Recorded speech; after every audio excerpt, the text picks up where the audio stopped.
दुनिया के नक्शे पर स्ट्रेट ऑफ हॉर्मूज और स्ट्रेट ऑफ मलाक्का दो ऐसे सी रूट्स हैं जहां से पूरी दुनिया का ट्रेड और कच्चा तेल गुजरता है। जो भी देश इन रास्तों पर पकड़ रखता है वो ग्लोबल ट्रेड को कंट्रोल कर सकता है। One week into the war, the United States and Israel have yet to force Iran to back down. America Iran war के बाद बंद हुए स्ट्रेट ऑफ हॉर्मूज ने पूरी दुनिया में सप्लाई चेन पर असर डाला। जब दुनिया उससे जूझ रही थी तब भारत अपनी तैयारियों में जुटा था और स्ट्रेट ऑफ मलाक्का के उस दूसरे सी रूट पर अपनी पकड़ बना रहा था। इसी स्ट्रेट ऑफ मलाक्का के ठीक मुहाने पर भारत का वो प्रोजेक्ट है जो आने वाले समय में ग्लोबल ट्रेड की दिशा बदल सकता है, the great Nicobar project.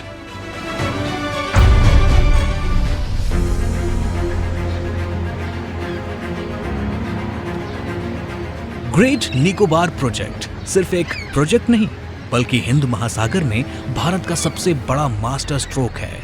35 to 40% world cargo movement इस ट्रेड के द्वारा होता है और करीब 50% इंडिया का cargo movement straight of Malacca के थ्रू होता है। अभी हम ट्रांसशिपमेंट पोर्ट हैं सिंगापुर में, मलेशिया में, कोलंबो में, हम उनका इस्तेमाल कर रहे हैं और करीब 200 से 300 मिलियन US$ हम एनुअली स्पेंड कर रहे हैं पोर्ट ड्यूज और पोर्ट चार्जेस पे करने में, जो हम बचा सकते हैं और जो हमको रेवेन्यू अर्न करने का भी मौका देगा। वर्ल्ड ट्रेड ट्रैफिक जो चल रहा है तो इंडो पैसिफिक रीजन के लिए वो गेटवे है और वो गेटवे में हम बैठा हुआ है ऐसे पहरेदार। मलक्का स्ट्रेट के पास होने की वजह से यहाँ बनने वाला हब दुनिया भर के जहाजों के लिए एक बड़ा पड़ाव बनेगा। इससे भारत की मैरीटाइम सिक्योरिटी मजबूत होगी और देश के लिए ब्लू इकोनॉमी के नए रास्ते खुलेंगे। अभी इनडायरेक्ट एक्सपोर्ट हो रहा है, जो हम यहाँ से चेन्नई भेज रहे हैं, कोलकाता भेज रहे हैं, वहाँ से जो एक्सपोर्ट हो रहा है जिसे फॉरेन कंट्री भेज रहे हैं। इस तरह से हम लोग क्या होगा, डायरेक्ट एक्सपोर्ट बढ़ेगा। Direct export anywhere the world हम भेज सकते हैं, तो इससे काफी बेनिफिट फिशरमैन को होगा। The national flag, the saffron, white and green tricolour, was publicly unfurled. For the rest, it was crowds, crowds, crowds. आजादी के बाद लंबे समय तक इस अहम इलाके को नजरअंदाज किया गया। खासकर 60 और 70 के दशक में नेहरू और कांग्रेस के राज में यहां इंफ्रास्ट्रक्चर को डेवलप करने में भारी लापरवाही दिखाई गई। सिक्योरिटी को दरकिनार किया गया। इसका सबसे बड़ा नुकसान लोकल आदिवासियों को हुआ। दशकों के इंतजार के बाद आज ये आइलैंड इतिहास के सबसे बड़े बदलाव के मोड़ पर खड़ा है।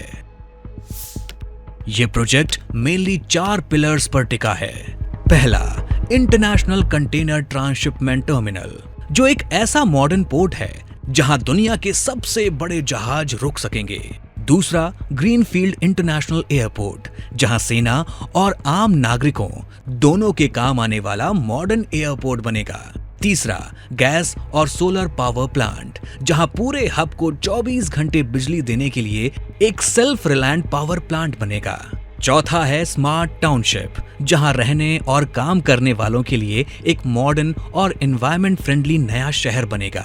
सबसे बड़ी बात है कि ये चीन को काउंटर करने का सबसे मजबूत प्रोजेक्ट है। दरअसल चीन का 80% ट्रेड इस स्ट्रेट ऑफ मलाक्का से होकर जाता है। इसके ठीक पास अगर भारत की इतनी मजबूत मौजूदगी रहेगी तो हमारा एडवांटेज भी उतना ही मजबूत होगा। वॉर के दौरान या कॉन्फ्लिक्ट के दौरान उस चोक पॉइंट को रोक दिया जाए तो चीन जो है वो बहुत ज्यादा कमजोर पड़ जाएगा।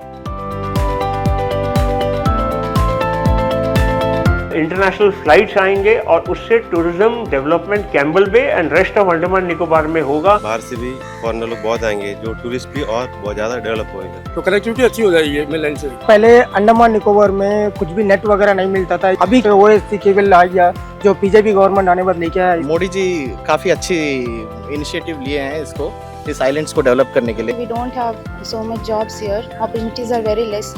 If something is coming out like this, it will be really helpful for youths. लोगों का गवर्नमेंट जॉब के ऊपर डिपेंड रहना पड़ता है तो वो कम पड़ जाएगा, अदर सोर्सेस बहुत ज़्यादा क्रिएट होगा। अच्छी बात है, गवर्नमेंट की बहुत आगे की सोच है।